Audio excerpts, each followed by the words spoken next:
오늘 우리에게 주신 하나님 말씀 요한복음 13장입니다.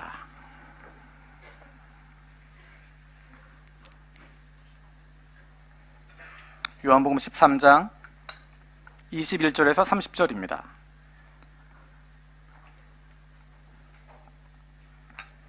요한복음 13장 21절에서 30절, 우리 한 절씩 돌아가면서 읽도록 하겠습니다. 예수께서 이 말씀을 하시고 심령이 괴로워 증언하여 이르시되 내가 진실로 진실로 너희에게 이르노니 너희 중 하나가 나를 팔리라 하시니 제자들이 서로 보며 누구에게 대하여 말씀하시는지 의심하더라. 예수의 제자 중 하나 곧 그가 사랑하시는 자가 예수의 품에 의지하여 누웠는지라. 시몬 베드로가 머리짓을 하여 말하되 말씀하신 자가 누구인지 말하라 하니 그가 예수의 가슴에 그대로 의지하여 말하되 주여 누구니까? 그래서 말답하시되 내가 떡 한 조각을 가져다 주는 자가 그니라 하시고 곧 한 조각을 적셔서 가롯 시몬의 아들 유다에게 주시니 조각을 받은 후 곧 사탄이 그 속에 들어간지라. 이에 예수께서 유다에게 이르시되 내가 하는 일을 속히 하라 하시니 이 말씀을 무슨 뜻으로 하셨는지 그 앉은 자 중에 아는 자가 없고 어떤 이들은 유다가 돈꾀를 맡았으므로 명절에 우리가 쓸 물건을 사라 하시는지 혹은 가난한 자들에게 무엇을 주라 하시는 줄로 생각하더라. 유다가 그 조각을 받고 나가니 밤이러라. 아멘. 앞으로 2주 후가 부활절입니다. 14일은 다음 주일은 14일은 종려주일이고 그 일주일 동안 15일부터 20일까지를 고난주간이라고 부릅니다. 예수님께서 십자가를 지시던 그 일주일의 시간을 기억하면서 예수님의 고난을 묵상하게 되는, 우리를 향하신 그 사랑을 묵상하는 시간입니다. 그래서 그 일주일 동안은 우리가 새벽 기도에 특별히 말씀에 집중하면서 같이 기도하게 됩니다. 18일 목요일에는 성목요일로 함께 모여서 한 일중 회중이 같이 모여서 성찬식을 하게 되면서 예수님께서 마지막으로 제자들에게 남기셨던 그 사랑의 메시지들을 같이 나누는 시간을 갖습니다. 19일 금요일에는 성금요일로 한 일 중 함께 모여서 예수님의 십자가를 다시 한번 묵상하게 되어지는, 그 십자가를 기억하게 되는 예배의 시간 갖게 됩니다. 한 일 중 함께 모이게 됩니다. 18일 성목요일에는 호리아 목사님이 말씀을 전하시고 19일 성금요일에는 마츠바라 목사님이 말씀을 전하시게 됩니다. 그리고 22일은 부활주일로 모이게 됩니다. 그리고 광고 드렸던 것처럼 그 다음 주인 28일은 컴패션 썬데이의 시간을 갖는다고 말씀을 드렸습니다. 그에 대한 자세한 내용은 다음 주에 광고를 드리도록 하겠습니다. 여러분, 지금 읽었던 본문 가운데 기억에 남는 등장인물이 있습니까? 어떤 사람이 가장 기억에 남으시나요? 가룟 유다, 또 베드로, 둘인가요? 더 없나요? 가장 많은 대사를 하시는 분이 누구죠? 예수님입니다. 예수님이 가장 많은 대사를 하고 계시고 그 다음 많은 대사를 하고 있는 사람이 누굴까요? 요한입니다. 본문에는 요한이라고 하는 이름을 사용하지 않았고 사랑하시는 자, 예수님이 사랑하시는 자라고 표현하고 있습니다. 예수님과 요한, 또 베드로, 가룟 유다, 또 다른 사람 누가 있을까요? 그럼 거기에서부터 시작하도록 하겠습니다. 오늘 본문에 등장하고 있는 여러 인물들이 있는데 우리가 가장 눈에 띄는 사람은 가룟 유다, 그리고 그 대칭점에 서 있는 사람으로 예수님을 생각하게 됩니다. 가룟 유다와 예수님, 그리고 그 맞은편에 서 있는, 그 옆에 서 있는 사람으로 베드로와 요한을 생각하게 됩니다. 우리는 이 본문의 말씀을 잘 알고 있습니다. 지난주의 본문과 연결되어지고 있는 부분인데 예수님께서 누가 나를 배신할지, 누가 나를 팔아넘길지를 밝히 보이시는 장면입니다. 근데 사실은 이 본문을 읽어보면 의문점이 굉장히 많습니다. 왜 이렇게 됐을까? 라고 생각하는 부분들이 많이 있습니다. 그 가운데서 오늘 주목하려고 하는 것은 예수님의 마음입니다. 예수님이 어떤 마음을 가지고 계시나? 예수님이 오늘 본문 말씀 가운데 21절에서 30절 가운데 드러나도록 하시는 예수님의 마음이 있는데 그것이 어떤 마음인지를 함께 살펴보려고 합니다. 우리 21절 말씀 같이 읽어보겠습니다. 21절 읽겠습니다. 시작. 예수께서 이 말씀을 하시고 심령이 괴로워 증언하여 이르시되 내가 진실로 진실로 너희에게 이르노니 너희 중 하나가 나를 팔리라 하시니. 우리가 가끔은 결론을 알기 때문에, 영화로 치면 스포일러라고 이야기하는데, 결론을 알기 때문에 중간에 흘러가는 내용에서 중심이 되는 마음을 잃어버릴 때가 있습니다. 우리는 누가 팔지를 알고 있습니다. 그래서 우리가 생각하는 것은 무엇이냐면, 예수님께서 마음에 괴로워서 내가 지금 저 앞에 쳐다보고 있는 저 유다가 나를 팔 것을 알고 있기 때문에 분노하는 마음으로 너희 중에 하나가 나를 팔 것이다 라고 말하는 그런 장면을 자꾸만 떠올리게 됩니다. 여러분, 그렇지 않으신가요? 오늘의 본문에서 이야기하고 있는 예수님의 마음이 과연 그런 마음이었을까? 유다를 향하고 계신 예수님의 마음이 어떤 마음인지를 알려면 지난주에 살펴보았던 본문부터 다시 한번 살펴볼 필요가 있습니다. 거기에 나오는 몇 구절을 같이 보도록 하겠습니다. 13장 2절 말씀, 13장 2절 3절 우리 같이 읽도록 하겠습니다. 13장 2절 3절 시작. 마귀가 벌써 시몬의 아들 가룟 유다의 마음에 예수를 팔려는 생각을 넣었더라. 저녁 먹는 중 예수는 아버지께서 모든 것을 자기 손에 맡기신 것과 또 자기가 하나님께로부터 오셨다가 하나님께로 돌아갈 것을 아시고, 지난주에 이야기했던 것처럼 아시고라고 이야기합니다. 앞으로 어떤 일이 일어날지 분명히 알고 계신다라고 이야기합니다. 그냥 일이 흘러간 것이 아니라 누가 어떻게 할 것인지에 대해서 분명히 알고 계셨다라고 이야기합니다. 우리 10절, 11절도 다시 한번 읽어보겠습니다. 10절, 11절 같이 읽겠습니다. 시작. 예수께서 이르시되 이미 목욕한 자는 발밖에 씻을 필요가 없느니라. 온몸이 깨끗하니라. 너희가 깨끗하나 다는 아니니라 하시니 이는 자기를 팔 자가 누구인지 아심이라. 그러므로 다는 깨끗하지 아니하다 하시니라. 이 부분에서 지난주에도 이야기했지만 예수님이 가지고 계신 마음, 이렇게 말씀하실 때 그 마음은 유다에 대한 분노하는 마음이나 유다를 저주하고자 하는 마음이나 그런 마음들이 담겨 있지 않습니다.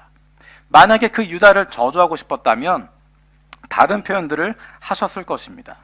다르게 이야기했을 텐데 예수님은 그렇게 이야기하지 않습니다. 오히려 예수님의 마음을 볼 수 있는 것은 18절, 19절입니다. 같이 읽어보겠습니다.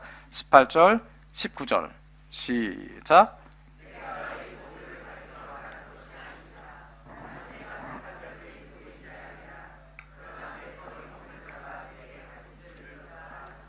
응하게 하려는 것이니라.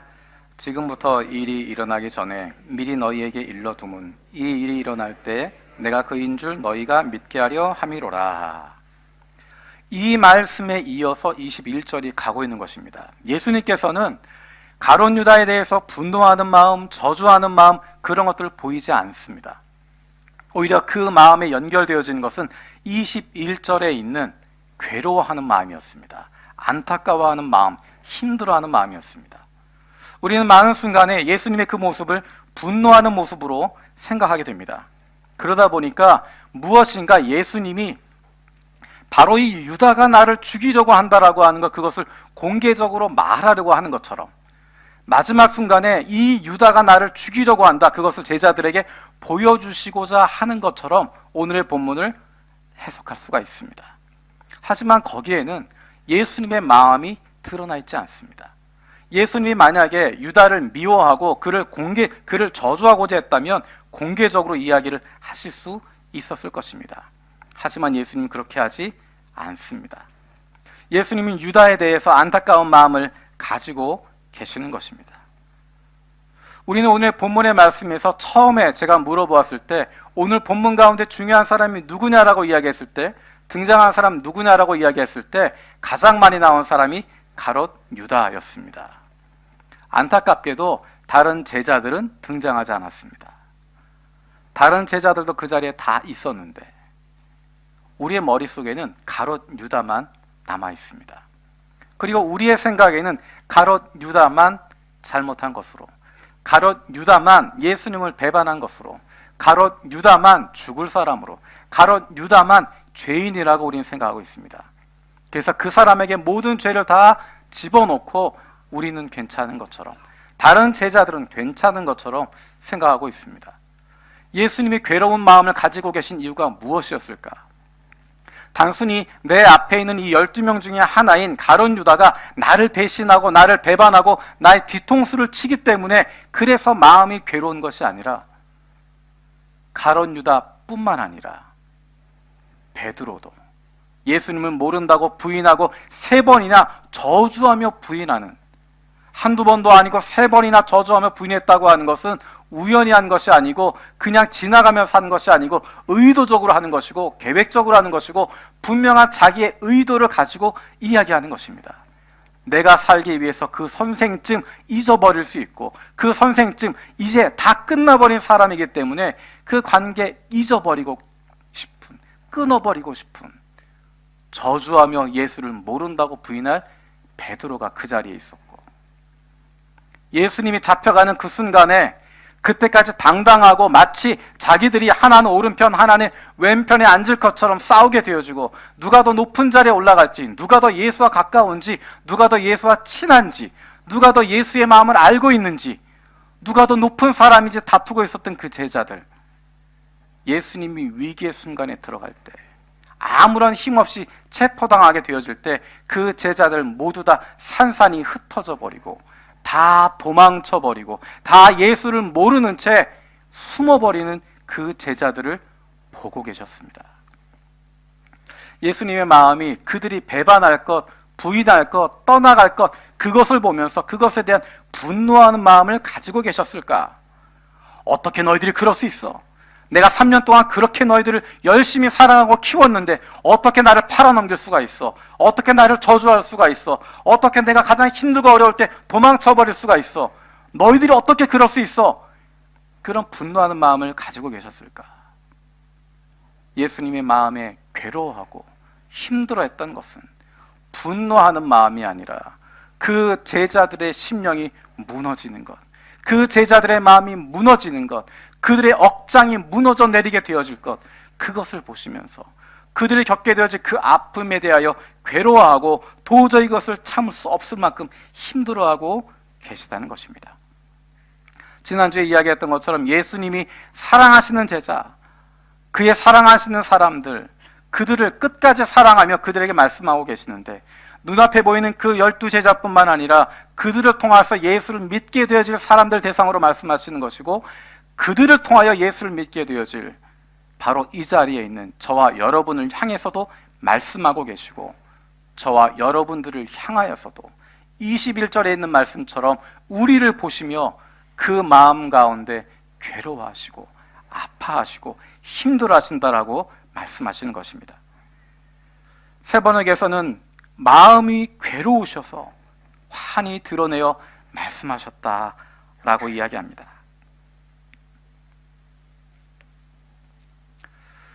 예수님의 그 마음 가운데, 예수님의 그 마음을 잘 보여주고 있는 그 구절이 18절에 있는 내용입니다. 우리 18절 말씀 다시 한번 읽어보겠습니다.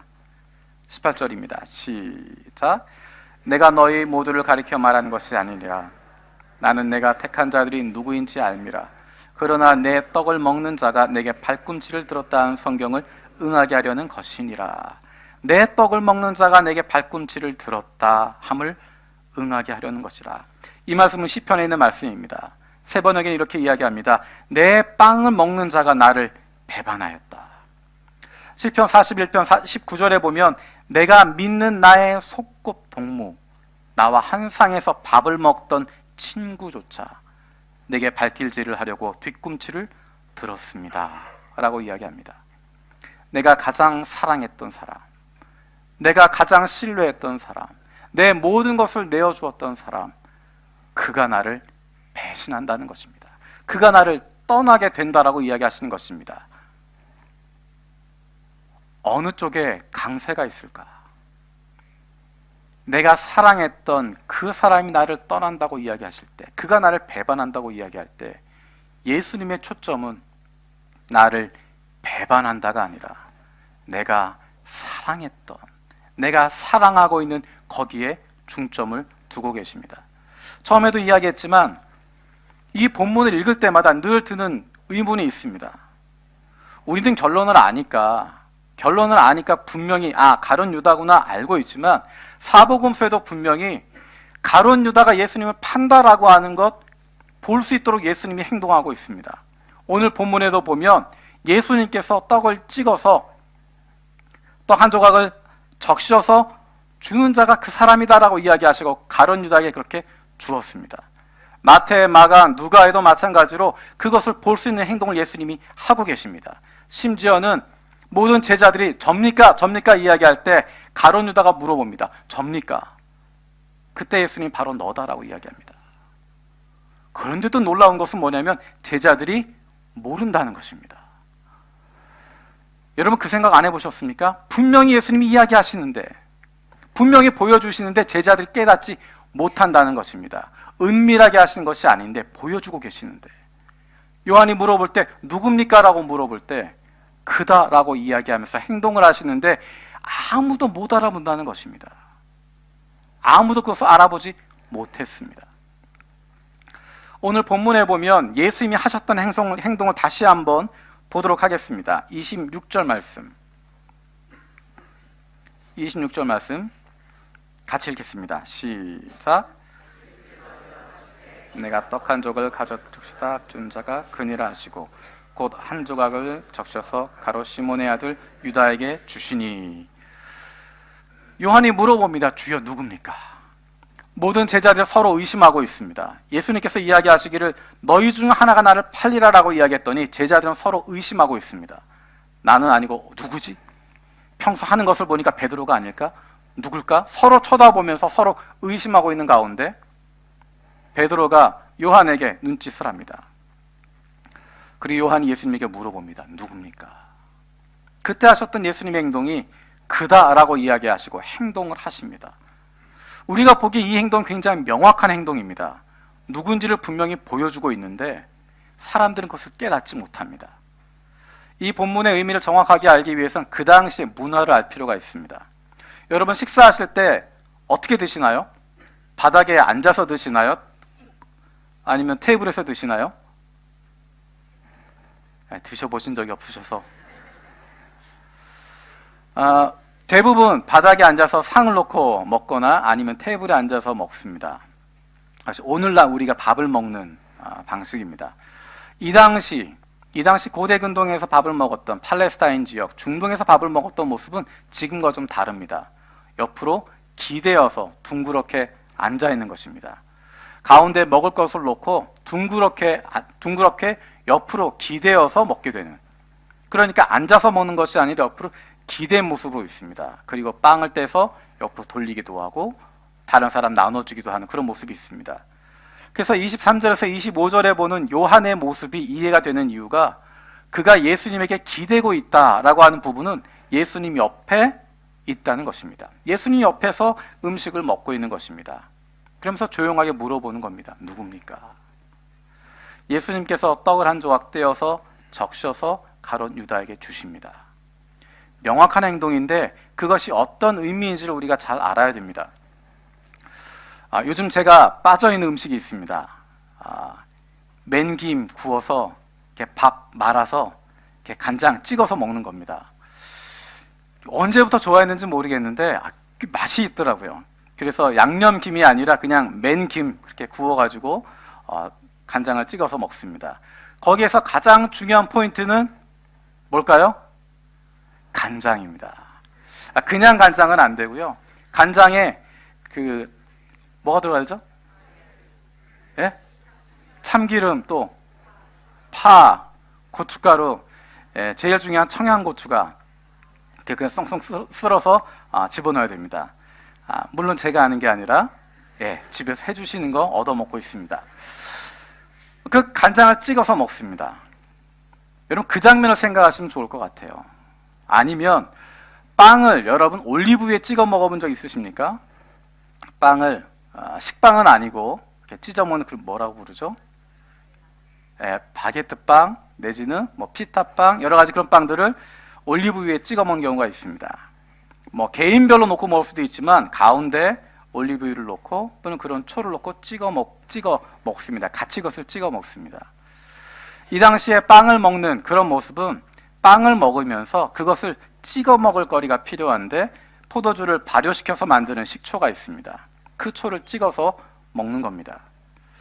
예수님께서 하셨던 모습은 무엇이냐면 예수님이 빵을 떼어서 그것을 그 양념초에 찍어서 주시는 것입니다. 우리에게 방해가 되는 한 가지가 있습니다. 이때 떠오르는 구절이 있습니다. 예수님이 떡을 떼어서 가룟 유다에게 주십니다. 우리는 그 장면을 보면 떠오르는 구절이 있습니다. 뭐죠? 미운 자식 떡 하나 더 준다.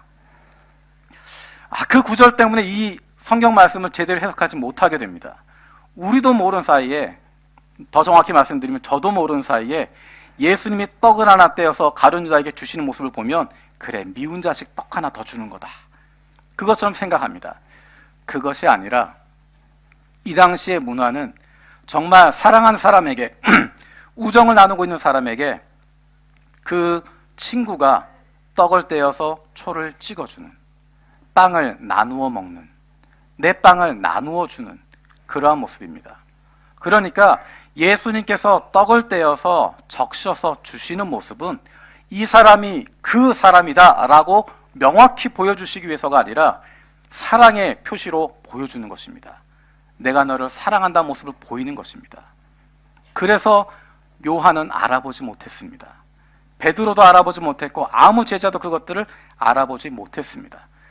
누구다라는 것을 보여주시기 위해서가 아니라 내가 너를 사랑한다라고 하는 것을 보여주시는 것입니다.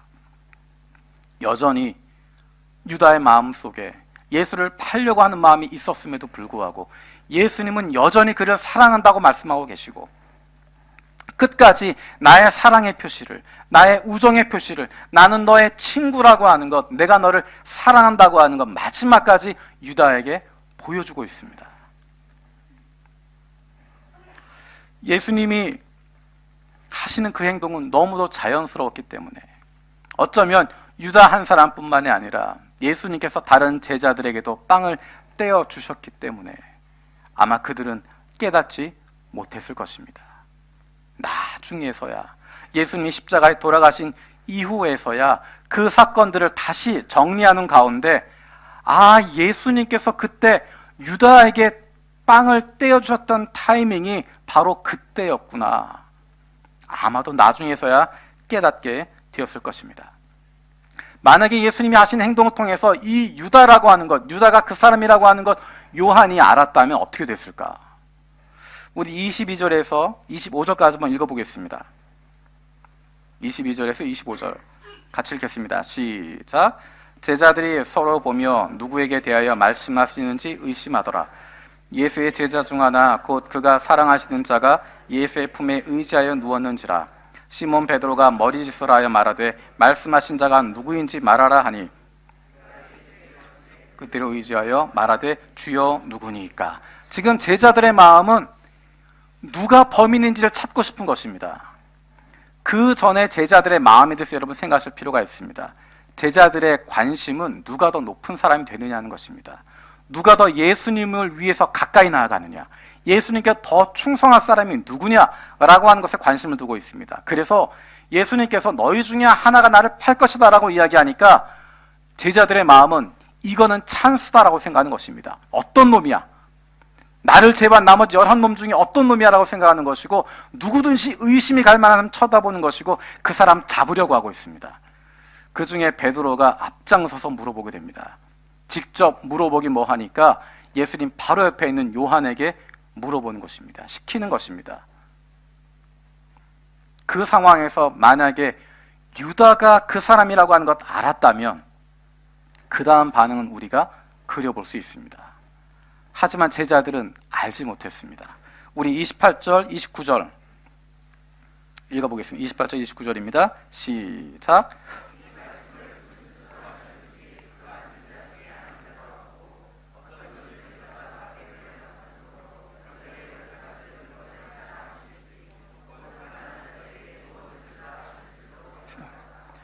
제자들은 깨닫지 못했다는 것입니다. 알지 못했다는 것입니다.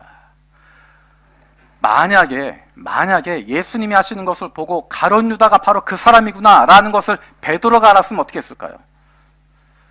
우리가 잘 아는 것처럼 베드로는 지금 이 순간에 그 안에 칼을 꽂고 있습니다. 잠시 뒤에 일어난 사건 여러분 기억하시죠? 예수님 잡으러 왔을 때 그 품에서 칼을 꺼내서 말고의 귀를 잘라버렸습니다. 이제 내가 예수를 위해서 죽겠다고 각오하고 있는 사람이고, 이제 조금만 지나면 예수님께서 왕이 되시고 내가 예수님 바로 오른편에 설 사람이라고 생각하고 있었는데, 만약에 예수를 팔 사람이 유다라고 하는 것 알았다면 그 자리에 베드로 가만히 있지 않았을 것입니다. 당장 칼을 꺼내서 유다에게 달려들었을 것이고 나머지 제자들도 가만히 있지 않았을 것입니다. 누구나가 다 그 자리에 달려들었을 것입니다. 하지만 아무도 그것을 몰랐다라는 것입니다. 그러니까 예수님께서 그것을 보여주시는 행동은 누가 죄인이라고 하는 것, 유다가 나를 배신한다고 하는 것, 그러니까 너희들이 이 사람을 처리해라라고 하는 그런 의미로 하신 것이 아니라 다른 의미를 가지고 있다는 것입니다. 그것은 유다를 향해서도 내가 너를 사랑하고 있다고 하는 것 다시 한번 보여주시는 것입니다. 지난주에 읽었던 예수님께서 마지막 식사하셨던 장면, 마지막 제자들의 발을 씻으셨던 장면 여러분 기억하시죠? 예수님께서 제자들과 함께 마지막 식사를 하십니다. 그리고 그 자리에서 식사하시다가 겉옷을 벗고 일어나십니다. 제자들의 발을 한 명씩 한 명씩 씻어주시기 위해서.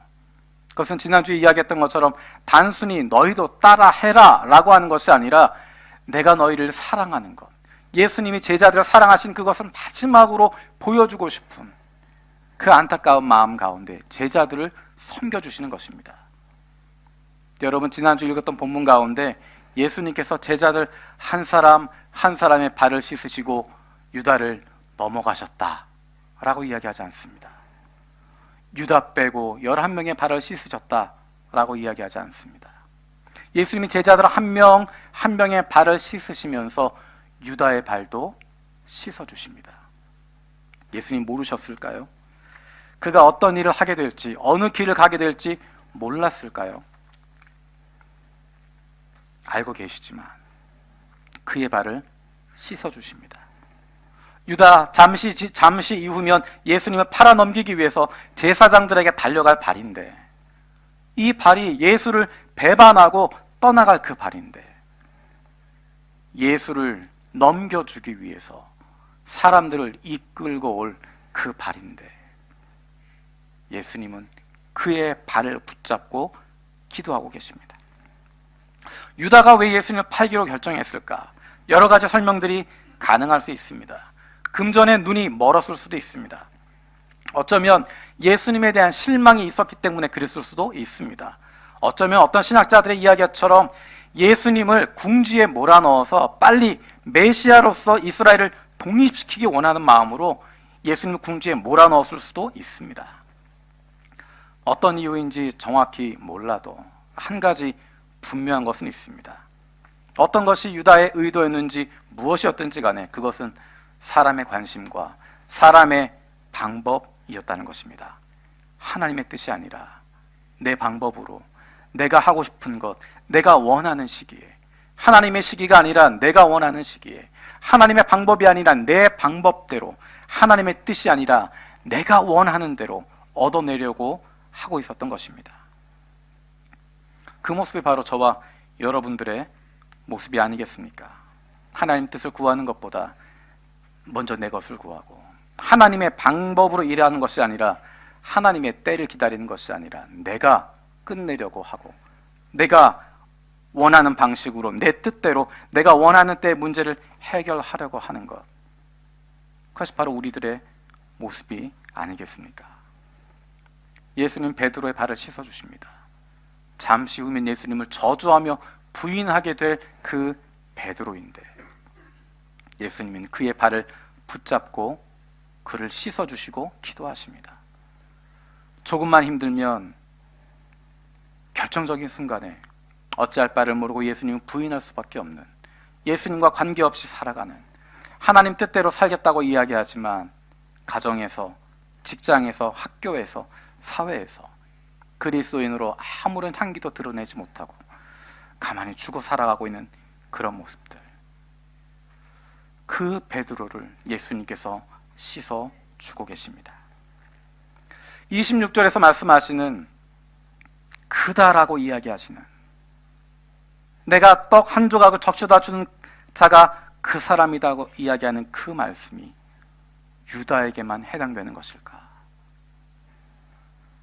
가룟 유다만을 가르치는 것일까? 예수님은 베드로를 향해서도 다른 제자들을 향해서도 그렇게 말씀하고 계십니다. 가룟 유다의 잘못이 무엇일까요? 예수님을 은 30에 팔아넘긴 것이 잘못일까요? 예수님을 배반한 것일까요? 예수님을 더 비싼 값에 팔아야 되는데 은 30 받아서 그것이 죄인가요? 예수님을 팔아넘겼다고 하는 것, 그것이 죄인가요? 다른 제자들은 어떨까요? 더 나을까요? 처음에 살펴본 것처럼 베드로는 정말 올바랐나요? 예수님의 앞에 있었던 12명의 제자 가운데 가룟 유다를 빼고 나머지는 다 올바른 사람이었고 나머지는 다 제 길을 가고 있는 사람이었을까요? 베드로가 옳았습니까? 다른 제자들이 더 나았습니까? 누가 더 낫다고, 누가 더 못하다고 말할 수 있었겠습니까? 우리는 유다 한 사람 찍어서 그 사람 나쁜 놈이라고 손가락질하고 있지만 예수님은 그렇게 이야기하지 않습니다. 재미있는 것은 함께 있었던 제자들의 모습입니다. 그 제자들도 그렇게 하지 않습니다. 그만 찍어서 그를 정죄하는 것이 아니라 제자 중에 하나였다고 반복적으로 이야기합니다. 그도 우리 중에 하나였다고. 어쩌면 나도 그런 사람이었다고 제자들은 고백하고 있습니다. 유다 한 사람, 그 사람만의 잘못이 아니라 우리 모두가 죄인이라고 하는 것, 그 제자들은 이야기하고 있습니다. 자, 그러면 유다의 잘못은 예수를 판 것이 죄가 그것이 아니라 더 큰 잘못이 있는데 그것은 예수님께로 돌아가지 않았다는 것입니다. 베드로와의 차이점이 그것입니다. 다른 제자들과의 차이점이 바로 그것입니다. 유다는 예수님을 은 30에 팔아넘겼지만 베드로는 예수를 3번이나 모른다고 저주하고 부인했고 다른 제자들 다 도망쳐버렸지만 제 목숨 구하기 위해서 도망쳐버렸지만 그 제자들은 예수님께 돌아왔고 그 베드로도 예수님께 돌아왔습니다. 하지만 유다는 돌아오지 않습니다. 하지만 유다는 돌아오지 않았습니다. 그것이 유다의 잘못이었고 유다와 다른 제자들의 차이점입니다. 유다는 예수님의 사랑을 알지 못했습니다. 그 사랑을 받고 있었지만 예수님의 사랑이 무엇인지 알지 못했고 하나님의 사랑을 믿지 못했습니다. 나 같은 죄인 용서하지 않으실 거야 라고 생각하는 것입니다. 나는 이만큼 멀리 떠나 있으니까 돌아갈 수 없다라고 생각합니다.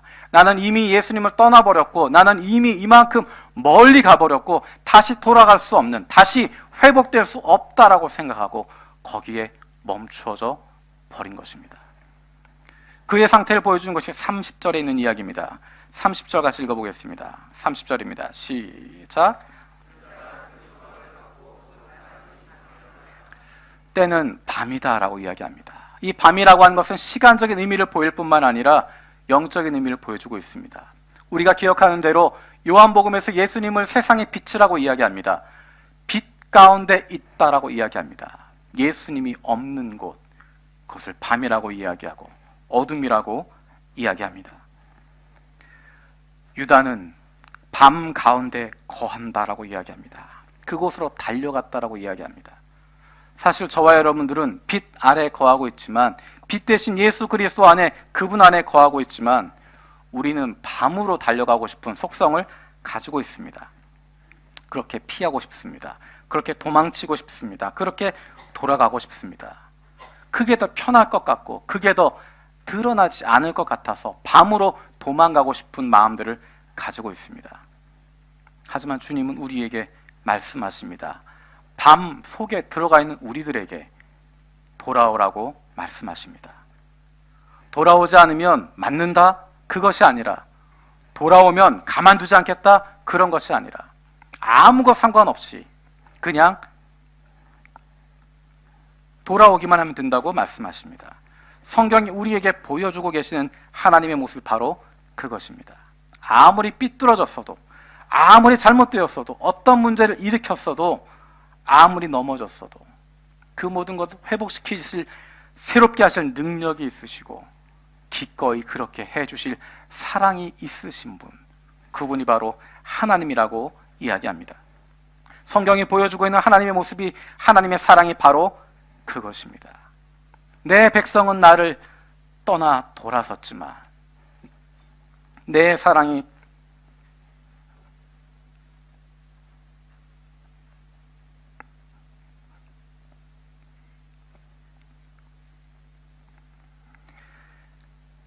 내 백성을 포기 못하니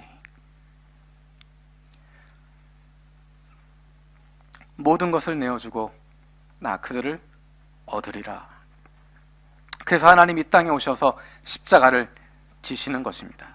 창조주가 피조물들에게, 피조물에 의해서 버려지고 거절당함에도 불구하고 왕이 이 땅에 오셔서 그 백성들에 의해서 찢겨지고 모욕을 당하고 목숨을 내어 주기까지 모든 것,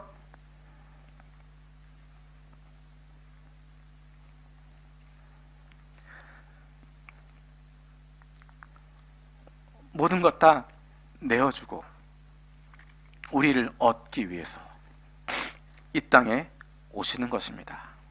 우리는 돌아서도, 우리는 잘못된 길로 가도, 우리는 모른다고 부인해도 그는 변치 않으신다고. 우리는 넘어져도, 우리는 좌절해도 우리를 향하신 그 사랑은 영원히 변치 않는다 말씀하십니다. 그 사랑으로 오래 참으시고 기다리고 계십니다. 그 사랑으로 자신의 모든 것을 내어주고 기다리고 계십니다.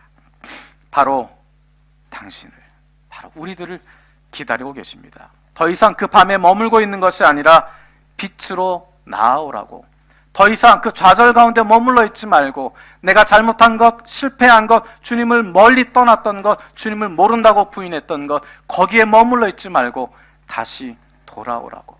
어떤 잘못을 저질렀어도, 어떤 죄를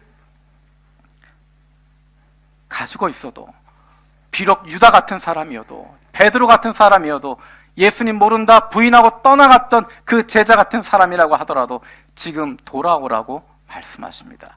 그러면 회복시켜 주시고 용서해 주시고 살려 주시겠다고, 사랑해 주시겠다고, 다시 아들로 자녀로 품어 주시겠다고 저와 여러분들을 부르고 계십니다. 우리 시간 함께 찬양했으면 좋겠습니다.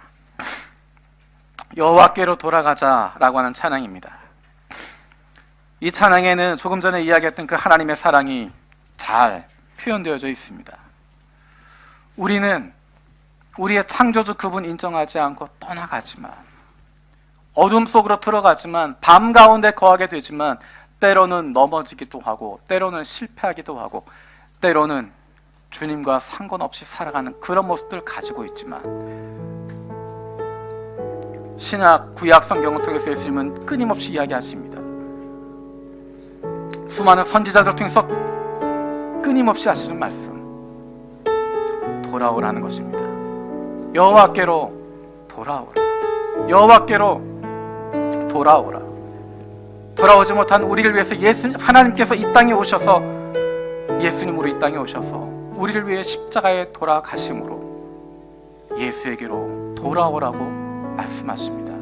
어떠한 모습이든, 어떠한 상황이든, 얼마만큼 삐뚤어져 있든, 얼마만큼 잘못되어 있었든, 얼마만큼 나의 과거가 더러웠든 나빴든 상관없이 돌아오라고, 돌아오면 회복시켜 주시고 새롭게 해주시고 다시 시작할 수 있게 하신다고, 생명을 주신다고 말씀하십니다.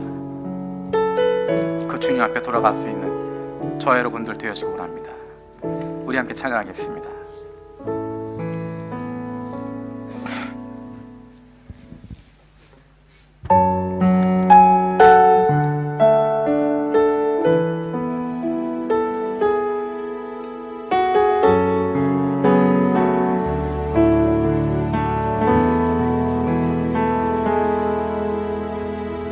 내 백성 나를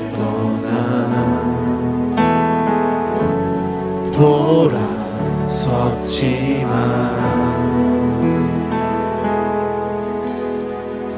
내 사랑을, 내 백성을 포기 못하니 내 모든 것 내어주고 나 그들을 얻으리라. 여호와께 돌아가자. 우린 돌아서도 그는 변치 않네. 여호와께 돌아가자. 우린 넘어져도 그 사랑 영원하네. 사랑은 오래 참고 자신을 내어주네. 서로 사랑할 때 세상은 주보네. 사랑은 절대 지지 않네. 사랑은 오래 참고 자신을 내어주네. 서로 사랑할 때 세상은 주보네. 사랑은 절대 지지 않네. 여호와께 돌아가자. 우린 돌아서고 그는 변치 않네. 여호와께 돌아가자. 우린 넘어져도 그 사랑 영원하네. 여호와께 돌아가자.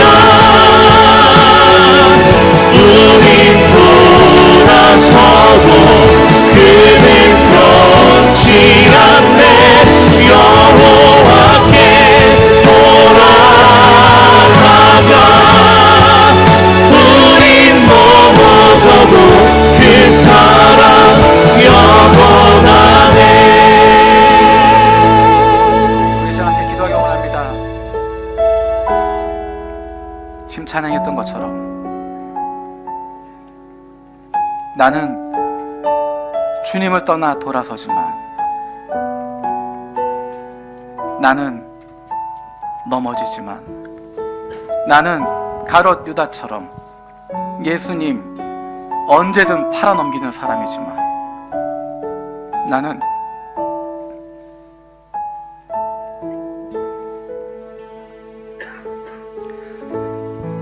베드로처럼 내 유익에 따라서 예수님 따르기도 하고 부인하기도 하는 사람이지만 나는 제자들처럼 내게 조금만 힘들고 어려운 일 생기면 예수님 떠나버리는 사람들이지만 떠나가는 가룟 유다를 향하여서도 안타까운 눈길로 바라보시고 돌아오라 돌아오라 말씀하신 그 주님, 예수님을 3번이나 저주하고 부인하고 떠나가지만 돌아오라 돌아오라 부르셨던 그 주님,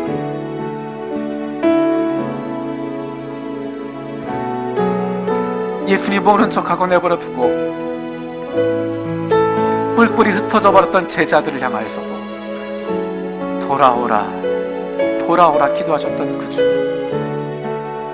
그 주님이 바로 저와 여러분에게도 돌아오라고, 괜찮다고, 그렇게 잘못했어도, 그렇게 빗나갔어도, 그렇게 하나님 떠나 있었어도, 그렇게 예수님 모른 척하고 예수님 저주하고 부인하고 돌아섰어도, 예수님 팔아 넘겼어도 돌아오라고, 괜찮다고, 다 회복시켜 주시고 다 새롭게 하시고 다시 하나님의 자녀로서 살아갈 수 있도록 그 영생 누리며 하나님의 자녀의 기쁨과 즐거움 누리며 살아갈 수 있게 회복시켜 주시겠다고 말씀하십니다. 이 시간 그 주님 앞에, 그 하나님 앞에 내가 돌아갑니다. 지금 밤 가운데 있지만, 지금 어둠 가운데 거하고 있지만 다시 주님께로 돌아갑니다. 다시 하나님께로 돌아가길 원합니다. 하나님, 내 발길을 붙잡아 주시고 내 손을 붙잡아 주시고 내 마음을 붙들어 주시옵소서. 함께 기도하겠습니다.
살아계신 아버지 하나님,